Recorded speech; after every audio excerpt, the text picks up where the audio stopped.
Hello दोस्तों, कैसे हैं आप। ला इन्फो में आपका स्वागत है। दोस्तों, आज हम लाए हैं एशियन हिस्ट्री के 50 क्वेश्चन जो आने वाले एग्ज़ाम के लिए इम्पॉर्टेंट है और यूपीएपीओ के लिए तो इम्पॉर्टेंट है ही।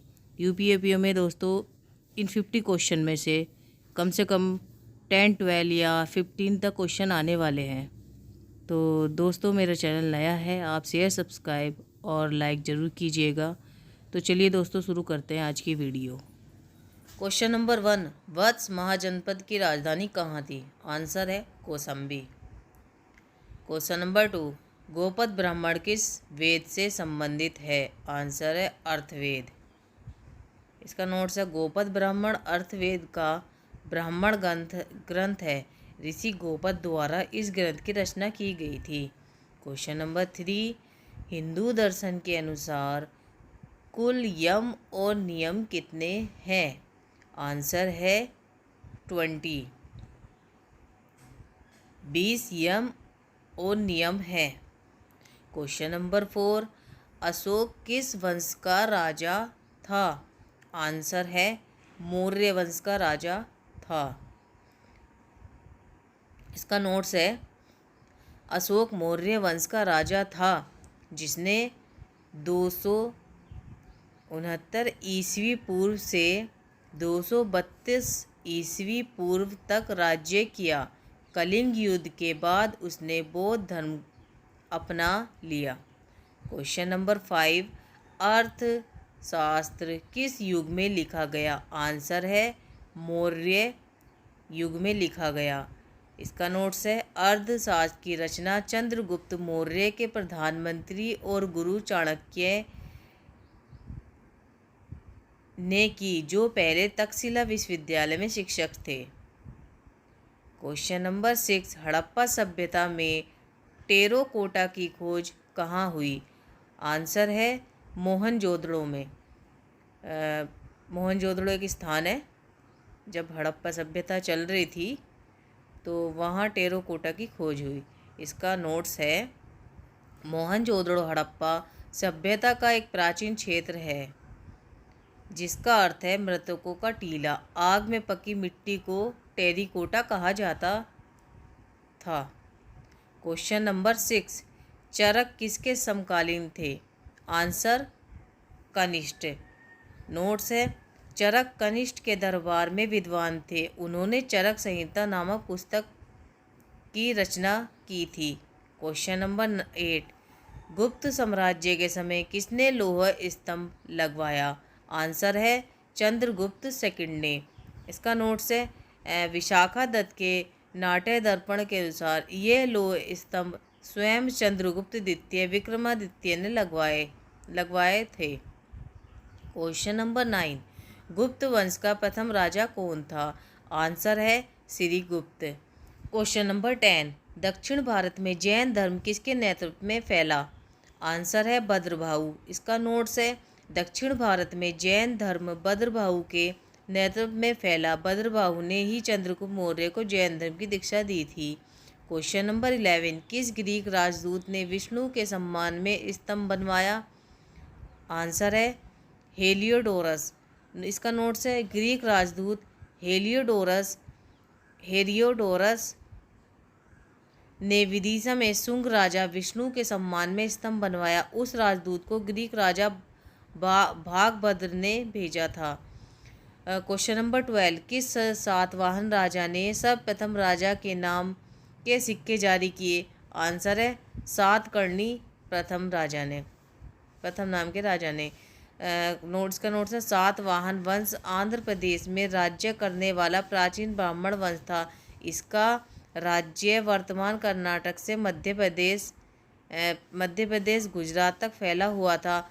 सातकर्णी प्रथम ने सबसे पहले अपने नाम के सिक्के जारी किए। क्वेश्चन नंबर 13, ऋग्वेद का एक मंडल किसके लिए समर्पित है। आंसर है सोम के लिए। क्वेश्चन नंबर 14, निम्नलिखित में से किसने ईसा पूर्व दूसरी शताब्दी में प्रसिद्ध बोधि वृक्ष को काटा। आंसर है राजा पुष्यमित्र शुंग ने। नोट्स, ऐसा माना जाता है कि प्रसिद्ध बोधि वृक्ष जो राजा पुष्यमित्र शुंग ने दूसरी शताब्दी ईसा पूर्व में और राजा शशांक ने 600 ईस्वी में काटा था। माना जाता है कि अशोक की रानी तिसार रखा को भी पेड़ से जलन होती थी। क्वेश्चन 15, वैशाली का मुखिया कौन था जिसके साथ अजातशत्रु ने युद्ध किया? आंसर है चेतक। इसका नोट्स है, अजातशत्रु ने अपने नाना चेतक से युद्ध किया। वे वैशाली के प्रमुख थे और 16 वर्ष के लंबे युद्ध के बाद अजातशत्रु वैशाली की शक्ति को तोड़ने में सफल रहे। क्वेश्चन नंबर 16, निम्न में से कौन सा क्षेत्र सेल्यूकस निकेटर द्वारा चंद्रगुप्त मौर्य को आत्म समर्पित नहीं किया गया था? आंसर है उत्तरी अफगानिस्तान। क्वेश्चन नंबर 17, वाराणसी निम्नलिखित में से किस महाजनपद की राजधानी थी? आंसर है काशी की। इसका नोट्स है, काशी वाराणसी नामक 16 महाजनपदों में से एक की राजधानी थी। अतः काशी पर कौशल ने कब्जा कर लिया। मत्स्य पुराण के अनुसार काशी शहर का नाम वर्णा और 80 नदियों के नाम पर पड़ा है। क्वेश्चन नंबर 18, प्राचीनतम सातवाहन अभिलेख निम्नलिखित में किस शताब्दी के हैं? आंसर है पहली शताब्दी ईसा पूर्व। इसका नोट्स है, सातवाहन के सबसे पुराने शिलालेख पहली शताब्दी ईसा पूर्व के हैं। पहली शताब्दी ईसा पूर्व में सातवाहन ने कण्वों को हराया और मध्य भाग के कुछ हिस्सों पर अपना शासन स्थापित किया। क्वेश्चन नंबर 19, मुद्रा राक्षस और देवी चंद्रगुप्तम के लेखक कौन है? आंसर है विशाखा दत्त। इसका नोट्स है, मुद्रा राक्षस और देवी चंद्रगुप्तम के लेखक विशाखा दत्त है। विशाखा दत्त के भारतीय संस्कृत कवि और नाटककार थे। क्षुद्रक मृच्छकटिका नाटक के लेखक हैं। क्वेश्चन नंबर 20, धर्मशास्त्र के लेखकों में से किस एक ने सती प्रथा को आत्महत्या घोषित किया? आंसर है मेधातिथि।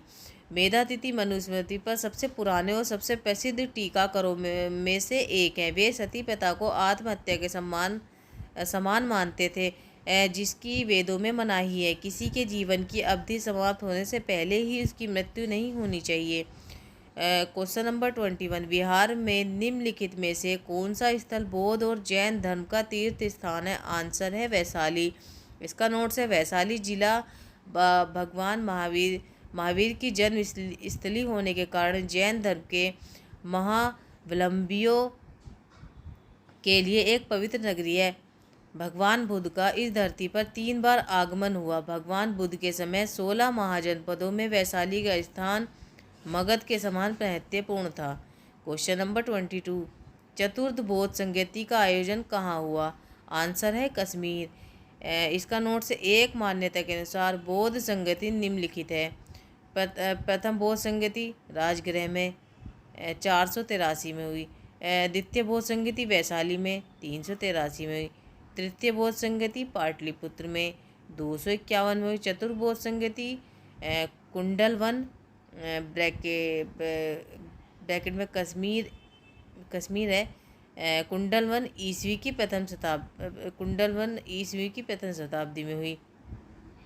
क्वेश्चन नंबर 23, अशोक ने किस शिलालेख में हर इंसान मेरा बच्चा है का उल्लेख किया है? आंसर मेजर रॉक एडिक्ट 5 की। नोट्स है, प्रमुख रॉड एडिक्ट 5 में अशोक ने हर इंसान मेरा बच्चा है का उल्लेख किया। उन्हें दासों के प्रति नीति के बारे में चिंता थी। यह शिलालेख उनके शासनकाल के 12वें वर्ष में पहली बार धम्म महामता की नियुक्ति का भी उल्लेख करता है। क्वेश्चन नंबर 24, समुद्रगुप्त के दरबारी कवि कौन थे? आंसर है हरिसेन। इसका नोट्स है, हरिसेन समुद्रगुप्त के दरबारी कवि थे। प्रयाग प्रशस्ति सम्राट समुद्रगुप्त के दरबारी कवि हरिसेन द्वारा रचित लेख है। इस लेख को समुद्रगुप्त द्वारा 370 ईस्वी में कौशाम्बी से लाए गए अशोक स्तंभ पर खुदवाया था। इसमें उन राज्यों का वर्णन है जिन्होंने समुद्रगुप्त से युद्ध किया और हार गए तथा उनके अधीन हो गए। क्वेश्चन नंबर 25, महावीर के प्रथम शिष्य कौन थे? आंसर है जमाली। इसका नोट्स है, अनोजा प्रियदर्शनी के पति जमाली तीर्थकर महावीर के पहले शिष्य थे। वे महावीर के दामाद भी थे। वह महावीर से कुंडलग्राम गांव में मिले जहां महावीर का जन्म हुआ था। जमाली ने 500 योद्धा जाति के साथ मन्नत ली। क्वेश्चन नंबर 26, सिंधु घाटी सभ्यता के किस स्थान पर महान स्नानागार ग्रेट बाथ पाया गया था? तो आंसर है मोहनजोदड़ो। क्वेश्चन नंबर 27, ऋग्वेद मंडल के किस मंडल को सोम मंडल के नाम से जाना जाता था? आंसर है नोवा मंडल। इसका नोट्स है ऋग्वेद वैदिक संग्रह का सबसे बड़ा और सबसे महत्वपूर्ण ग्रंथ है। इसमें 1028 भजन शामिल है और इसे 10 पुस्तकों में विभाजित किया गया है जिन्हें मंडल कहा जाता है, जो पवित्र सोम पौधे का अवतार था जिसका रस पवित्र और देवताओं और पुरुषों के लिए मादक था। ऋग्वेद के 9वें मंडल, जिसे सोम मंडल भी कहा जाता है, में सोम पाव मन को समर्पित 114 सूक्त हैं। क्वेश्चन नंबर 28, बुद्ध के जन्म और उनके पिछले जीवन से संकलित कहानियों का क्या नाम है? आंसर है जातक कथा है। इसका नोट्स है जातक कथा है मानव पशु दोनों रूपों में गौतम बुद्ध के पिछले जन्मों पर साहित्य का एक विशाल संग्रह है। पवित्र बौद्ध साहित्य के सिद्धांत का हिस्सा है। इसमें लगभग 550 उपाख्यान और दंत कथाएं शामिल है जो बुद्ध के पहले के अवतारों को दर्शाती है। अधिकांश जातक कथाएं ईसा पूर्व 4वीं शताब्दी की हैं। क्वेश्चन नंबर 29, मगध की राजधानी क्या थी? आंसर है राजगृह। इसका नोट्स है मगध साम्राज्य की राजधानी राजगृह गिरिव्रज में स्थित थी। यह शहर लगभग अभेद्य था क्योंकि यह 5 पहाड़ियों से घिरा हुआ था जिसके द्वार चारों ओर से पत्थर की दीवारों से बंद थे। क्वेश्चन नंबर 30, चंद्रगुप्त मौर्य की मृत्यु कैसे हुई? आंसर है संलेखना पद्धति द्वारा। जैन सूत्रों के अनुसार चंद्रगुप्त मौर्य ने अपना साम्राज्य त्याग दिया और संत भद्रभाऊ के अधीन जैन भिक्षु बन गए। वे उस स्थान पर रहते थे जो अब कई वर्षों तक श्रवण बेलगोला के नाम से प्रसिद्ध है। इससे पहले चंद्रगुप्त मौर्य ने संलेखना को देखकर खुद को भूखा रखा था। क्वेश्चन नंबर 31, ऋग्वेद और सिंधु सभ्यता किस नदी पर आधारित थी? आंसर है सरस्वती नदी पर। इसका नोट्स है सरस्वती हिंदू धार्मिक परंपराओं में एक पवित्र नदी और ज्ञान और कला की देवी दोनों के रूप में प्रकट होती है। संस्कृत में रचित सबसे पहला ज्ञात स्तोत्र सरस्वती नामक एक नदी का उल्लेख करता है। सिंधु घाटी सभ्यता को कभी कभी सरस्वती संस्कृति, सरस्वती सभ्यता और सिंधु सरस्वती सभ्यता कहा जाता है क्योंकि यह सिद्धांत है कि सभ्यता सिंधु के साथ सरस्वती नदी के तट पर विकसित हुई थी। क्वेश्चन नंबर 31, अधिकांश चोल मंदिर किस देवता को समर्पित थे? आंसर है शिव। इसका नोट्स है अधिकांश चोल मंदिर शिव को समर्पित थे। महान जीवित चोल मंदिर महत्वपूर्ण हिंदी कोविल और जिन्हें दक्षिण भारत में 10वीं-12वीं शताब्दी के दौरान बनाया गया था। इन सभी मंदिरों में मुख्य देवता जिन्हें चित्रित किया गया है और उनकी पूजा की जाती है वह भगवान शिव के हैं। क्वेश्चन नंबर 32, 6वीं शताब्दी की शुरुआत में किस चीनी यात्री ने भारत का दौरा किया? आंसर है सुंग यून। इसका नोट्स है सुंग यून चीनी यात्री फायान के बाद 1517 ईस्वी में भारत आया, जिसने बुद्ध के उपदेश के आधिकारिक ग्रंथों की तलाश में चीन के चांग यान से भारत में 1999 ईस्वी में अपनी यात्रा शुरू की। सुंग यून का अपने देश और उसके शासक के बारे में एक उच्च दृष्टिकोण था जो आधुनिक इतिहास में हुनों की अत्यधिक नकारात्मक छवि के लिए काफ़ी हद तक जिम्मेदार है। क्वेश्चन नंबर 33, सिंधु घाटी सभ्यता के लोग अपने घर बनाने के लिए किस सामग्री का उपयोग करते थे? आंसर है पक्की ईंट। दोस्तों इसका आप नोट्स पढ़ सकते हैं। क्वेश्चन नंबर 34, गोमती पुत्र सतकर्णी की माता कौन थी? आंसर है गोमती। इसका नोट्स है प्रति सातवाहन और शासक गोमती पुत्र सतकर्णी की माता गोमती बालश्री थी। नासिक शिलालेख उनके द्वारा लिखा गया था जो उनके पुत्र गोमती पुत्र सतकर्णी की उपलब्धियों को दर्शाता है। क्वेश्चन नंबर 35, भारत के चारों कोनों में चार मठ द्वारा स्थापित किए गए थे। किसके द्वारा स्थापित किए गए थे? आंसर है आदिशंकर। क्वेश्चन नंबर 36, कोणार्क के सूर्य मंदिर की स्थापना किसने की? आंसर है नरसिंह देव प्रथम ने। इसका नोट्स है, सूर्य मंदिर का निर्माण पूर्वी गंगा राजवंश के राजा नरसिंह देव ने प्रथम ने 1250 ईस्वी के आसपास करवाया था। यह ओडिशा के कोणार्क में स्थित है। मंदिर यूनेस्को की विश्व धरोहर स्थल है और इसे भारत के 7 अजूबों की विभिन्न सूची में भी शामिल किया गया है। क्वेश्चन नंबर 37, 10 राजयुद्ध का वर्णन ऋग्वेद के किस मंडल में है? आंसर है 7वें। क्वेश्चन नंबर 38, एक खेल का परिणाम जो बहुत हद तक शतरंज से मिलता जुलता है सिंधु घाटी सभ्यता में किस स्थान पर पाया गया था? आंसर है लोथल। इसका नोट्स है, लोथल और आधुनिक शतरंज में पाए जाने वाले विभिन्न प्रकार के टेराकोटा खेलों के बीच घनिष्ठ समानता है। इससे कुछ विद्वानों का दावा है कि सिंधु घाटी सभ्यता के खेलों में शतरंज की उत्पत्ति हुई थी। हालांकि अन्य विद्वानों का मानना है कि शतरंज की उत्पत्ति भारत में 400 ईसा पूर्व से 400 ईस्वी के बीच चतुरंगा के रूप में हुई थी। क्वेश्चन नंबर 39, आर्य जनजाति के रूप में जाना जाता है। आंसर है झांसी जनजाति के रूप में। नोट्स है, ऋग्वैदिक समाज एक आदिवासी समाज था। लोग अर्ध खानाबदोश जीवन जीते थे। आर्य जनजातियों को जन कहा जाता था। वे खानाबदोश संकेतक थे। उनके जीवन में कृषि का कोई महत्व नहीं था। क्वेश्चन नंबर 40, किस बौद्ध परिषद में बौद्ध धर्म को महायान और हीनयान संप्रदायों में विभाजित किया गया था? आंसर है चौथी बौद्ध परिषद में। नोट्स है, चौथी बौद्ध परिषद में बौद्ध धर्म को महायान और हीनयान में विभाजित किया गया था। क्वेश्चन नंबर 41, कौटिल्य निम्नलिखित में से किस राजा के प्रधानमंत्री थे? आंसर है चंद्रगुप्त मौर्य के। क्वेश्चन नंबर 42, किस शिलालेख में यह घोषणा की गई कि धम्म का उपहार सभी उपहारों में से सबसे अच्छा उपहार है? आंसर है 11वां शिलालेख। दोस्तों, इसका नोट्स आप पढ़ सकते हैं।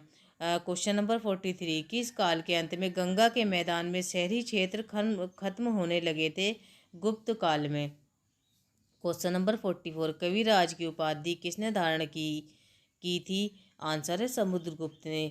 इसका नोट, समुद्रगुप्त साम्राज्य का सम्राट था जिसने 325-375 ईस्वी तक राज्य किया।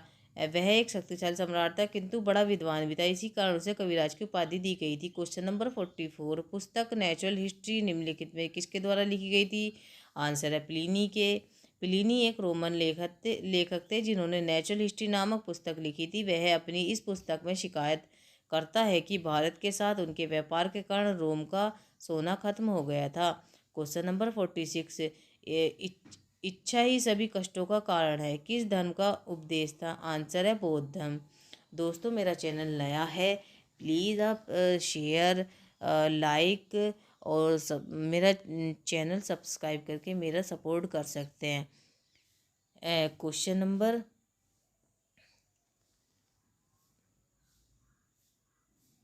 47, किस युद्ध को स्तनधारियों का युग कहा जाता है? आंसर है सोनोजोइक। इसका नोट है, सोनोजोइक क्रेटिशियस अवधि के अंत और गैर एवियन डायनासोर के विलुप्त होने से लेकर वर्तमान तक लगभग 65 मिलियन वर्ष तक फैला है। सोनोजोइक को कभी कभी स्तनधारियों का युग कहा जाता है क्योंकि उस समय के दौरान सबसे बड़े भूमि जानवर स्तनधारी रहे हैं। आज जीवित पौधे की जड़ें सेनोजोइक युग में थी। क्वेश्चन नंबर 48, अपने ही वर्ण में या अपने वर्ण से नीचे के व्यक्ति का विवाह छांदोग्य उपनिषद में वर्णित किस प्रकार का विवाह है? आंसर है अनुलोम विवाह। क्वेश्चन नंबर 49, विश्व का सबसे लंबा महाकाव्य कौन सा है? आंसर है महाभारत। इसका नोट से पढ़ सकते हैं। क्वेश्चन नंबर 50, पहले 3 आश्रमों ब्रह्मचर्य, गृहस्थ और वानप्रस्थ का उल्लेख किसमें किया गया है? आंसर है छंदोग्य उपनिषद में। दोस्तों, आप इसका नोट्स पढ़ सकते हैं।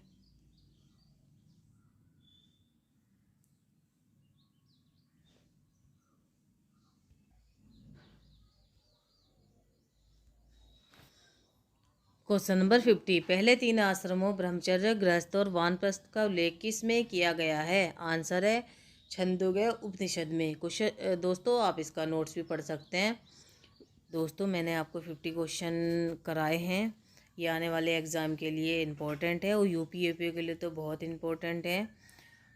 यूपीएपीओ में इसमें से कम 10 क्वेश्चन तो आने ही वाले हैं दोस्तों। मिलते हैं नेक्स्ट वीडियो में। तब तक के लिए नमस्कार।